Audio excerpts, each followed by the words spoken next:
I've spent 50 years on Wall Street and I've never seen anything like this. Goldman Sachs says that AI will create $7 trillion in new wealth, making it more lucrative than the smartphone, the personal computer, and 5G combined.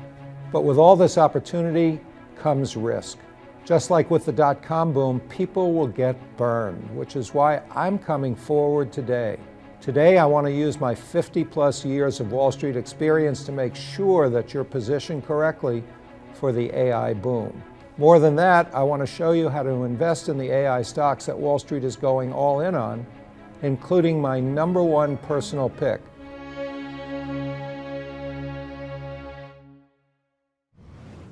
Hi, this is Daniela Cambone. Welcome back to the Daniela Cambone Show. After our summer hiatus, we are back this Wednesday with the one and only Todd, Bubba, Horwitz.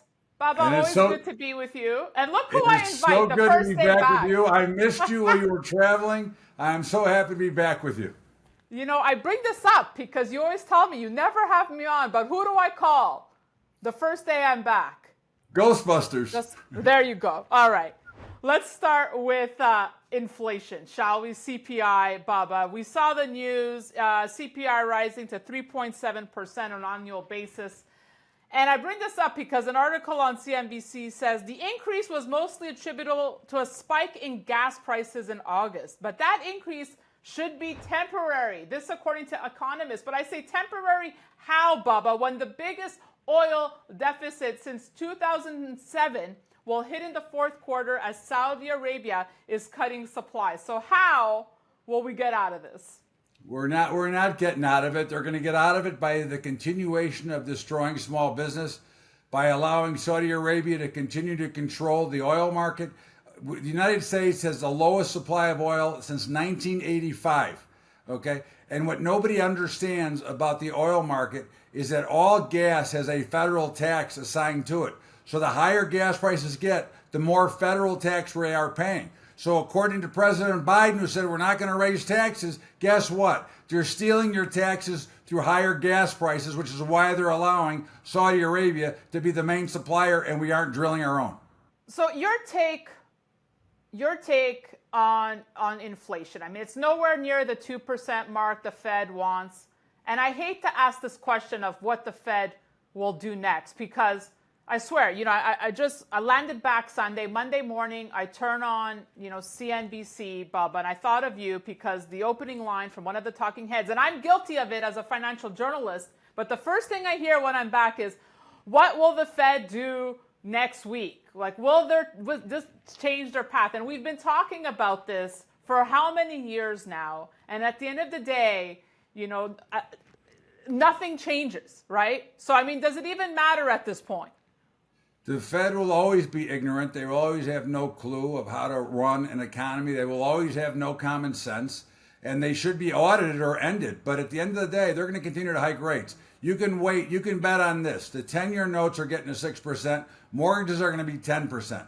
And if you don't think so, just keep watching, because the more we continue to sit back and ignore it, the more the citizens continue to take it, the more small business will be destructed, the higher rates are going to go, because the Fed has no clue on how a true free market works, and they're trying to make the markets not free. So you think they're going to hike next week, despite the market thinking they're still pausing? I think they're going higher. I don't think there is no way that Jerome Powell at this point already said he's hawkish. They're going to continue to be hawkish. And now with this sudden burst of inflation again, and we know that 3.7 is not accurate. We know the true number is still closer to 15 to 20%. It is so ridiculous to even show a number of 3%. It's like an embarrassing thing to show somebody. Well, I think the thing that drives both of us nuts is how the mainstream media keeps saying, but it's not really going to hurt our pockets, because you and I both know it's hurting and affecting people's pockets. Like, why do we keep trying to convince ourselves otherwise? Have you seen the homeless population recently? Have you seen them growing? That's the fastest growing community that we have, is homeless. That's true. And if you think that we're not going to get any worse, look, they've single-handedly destroyed many of the small businesses going for more. They've allowed the Facebooks and the Googles and those guys to continue to expand and get bigger. We've already got the talk of another potential shutdown with COVID again. We'll call it the election variant. Okay. So what do you have? You have a problem. And until you decide to solve the problem and quit hiding behind, these good jobs numbers, which if we look at the jobs numbers, in fact, we have lost 514,000 jobs this year. But nobody looks at the revisions. They only look at the headline number when it comes out on Jobs Friday. You mentioned Treasuries, so let's look at that versus gold here. As we know, Bubba, we talk gold a lot. It hasn't done much this summer, paling in comparison to what we've seen in the S&P and the NASDAQ. And risk-free assets such as Treasuries with a 6-month yield north of 5.5% makes owning gold tougher than when yields were relatively, basically zero. No? Yeah, but let's look at it from the other side of the coin, okay? With the dollar being very strong, with yields up very high, gold is still in the mid-1900s. It's not like it's at 1600. It's really holding. We're only 10% from the all-time high. So it's not like it's having a disaster. And the bigger concern with gold, in my opinion, would be if you look at the talk on BRICS, right? They're gonna build a new currency with backed by gold. Well, then why is the U.S. dollar rallying, and why is gold staying stagnant to flat or slightly lower than it was when this big announcement came out? So it shows you that it's a bunch of nonsense that we continue to hear, and the rhetoric that we get spewed to all of us from our administration plus other places around the world, because President Biden is allowing China to accelerate their 100-year plan. He's allowing Saudi Arabia to rip us off, and he's allowing OPEC to really stick it to every American that there is. Gee, I wonder how Bubba's going to vote at the next election. But I kid. Let's talk about the BRICS meeting, because you mentioned BRICS. We haven't had a chance to catch up on this. Like we know that the summit just recently ended in South Africa. And Farood Fasharaki, who's the chairman of energy consultancy Fax Global Energy, said at the panel discussion during event, I thought this was interesting, that nobody can replace the US dollar. The US dollar is very powerful. In fact, if any currency was offered to replace the US dollar, the turbulence in the oil price would be so dramatic, nobody wants it actually. Thoughts on that, Bubba? Well, I think he's right. I mean, listen, as weak as we become, and we are getting weaker, the United States should be leaping forward and forcing the rest of the world to catch up instead of dropping backwards and letting the world catch up that way. But we are still the most financially stable. We are still the most stable country in the world and the biggest. And the other fact of the matter is that the United States of America could be, if wanted to be, totally self-sustaining. We don't need anybody. We could be an island by ourselves and survive just fine without the help of any other nation in the world. Why are we not headed in that direction then?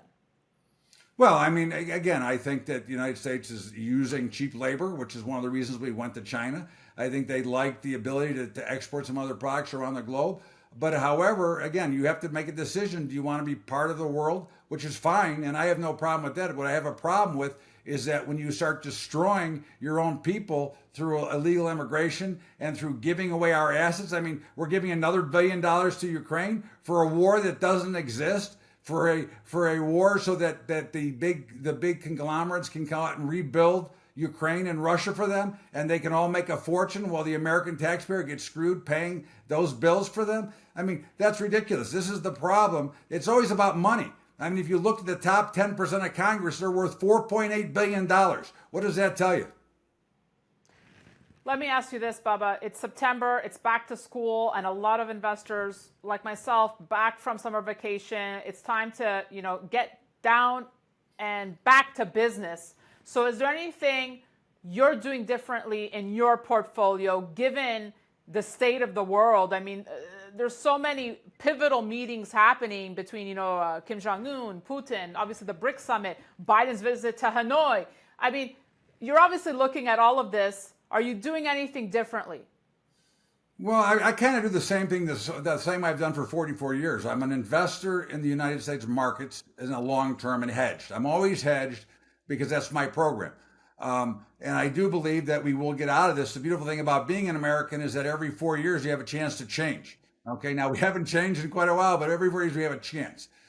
But I do think that short term, we are in for a world of hurt. Last time we were on, and I think the last two times on, I said I believe we're going to see a 50 to 70% haircut in the markets. I still believe that. Now, again, it's not going to be tomorrow. I don't know when it's going to start, but banks are borrowing from the emergency lending rate at a record pace right now. I've never been this much borrowing from the banks, from the Federal Reserve. The jobs are getting worse. Getting employment, trying to find employees is getting harder. So you go into a big chain, you go to Home Depot or Walmart, you're going into an empty bowling alley, you can't find any help. So how can they sell any product? You've got too much inflation. You've got the spread between wholesale and retail has never been this wide. Look at the grain markets. They continue to get hammered, yet at the store, you're paying more for a loaf of bread than you ever paid before. So I think that China's got their thumb on the scale trying to accumulate farmland because we've already know that they're big buyers and they already own the biggest hog producer in the world.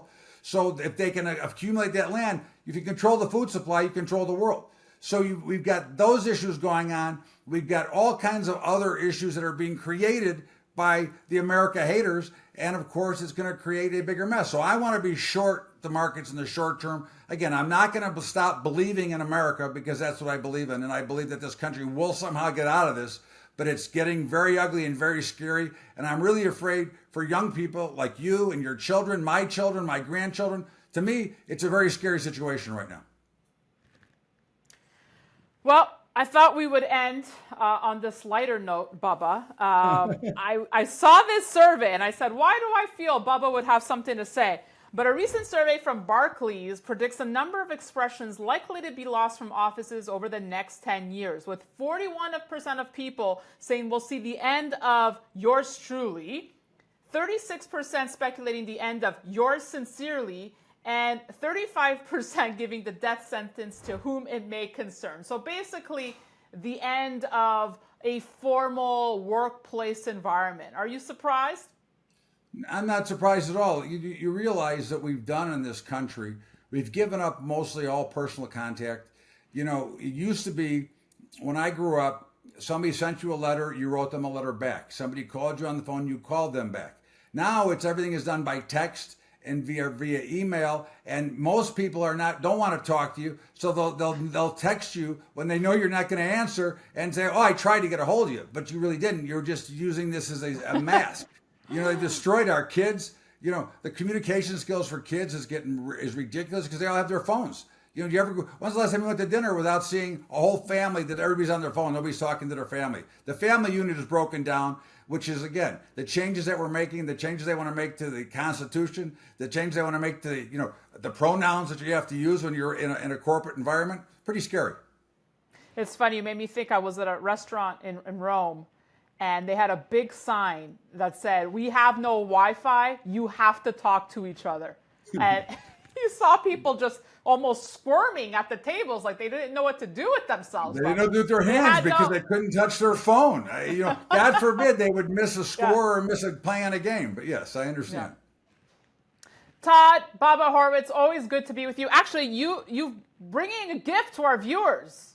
I'm bringing gifts for viewers, yes. I have written a couple of books on options, and I would like to share and give one away. I have a PDF file, so if anybody wants to get my book, Bubba's Guide to Trading Options, they just go to bubbatrading.com/ebook, and I will be happy to send it out immediately to you. And it's a great book. It's like a textbook. It'll teach you the world of options trading, and I think you'll enjoy it. There you go.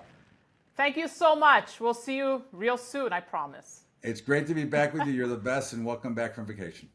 Thank you, and thank you all for watching. It's so good to be back. So good to be back. I feel the love, and we'll see you all real soon. Stay tuned to the Daniela Camboni Show, and don't forget to sign up at danielacamboni.com to stay on top of it all. That's it for me. Thanks for watching.